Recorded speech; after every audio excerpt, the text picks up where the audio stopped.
लेकिन जब जन्म भी तुम्हारा अपना नहीं और मौत भी तुम्हारी अपनी नहीं, तो दोनों के बीच में तुम्हारा अपना कुछ कैसे हो सकता है? जब दोनों छोर पर आए, जब जन्म के पहले कोई और के हाथ में तुम हो, मौत के बाद किसी और के हाथ में, तो ये बीच की थोड़ी सी जो घड़ियां हैं, इनमें तुम अपने को सोच लेते हो अपने हाथ में, वही भ्रांति हो जाती है।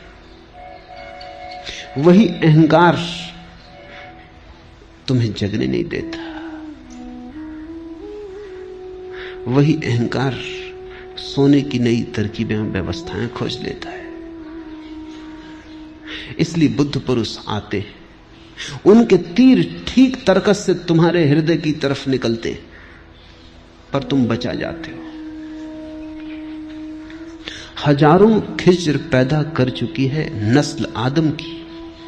आदमी ने कितने बुद्ध पुरुष पैदा किए, हजारों खिज्र, पैगंबर, तीर्थंकर, हजारों खिज्र पैदा कर चुकी है नस्ल आदम की।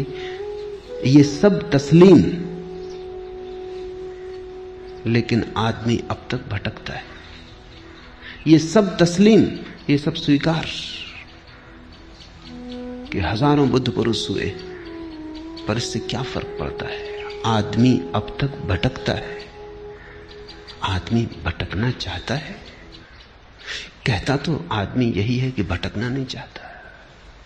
कहते तो तुम मेरे पास यही हो, शांत होना चाहते हैं, सत्य होना चाहते हैं, सरल होना चाहते हैं। लेकिन सच में तुम होना चाहते हो, या कि सरलता के नाम पर तुम नई जटिलता खोज रहे हो, या सत्य के नाम पर तुमने नए झूठों की तलाश शुरू की है,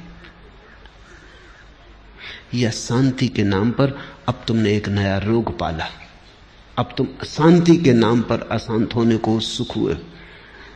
साधारण आदमी अशांत होता है, सिर्फ शांति की तो कम से कम चिंता नहीं होती। अब तुम शांति के लिए भी चिंतित हो। पुरानी अशांति तो बरकरार, अब तुम और धन करोगे, उसमें गुणनफल करोगे। अब तुम कहोगे कि शांति भी चाहिए। अब एक नई अशांति जुड़ी कि शांति नहीं।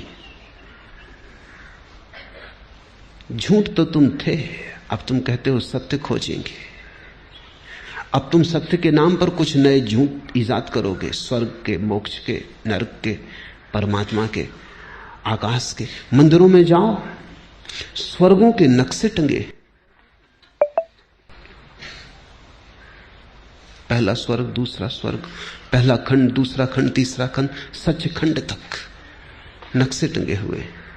आदमी की मूढ़ता की कोई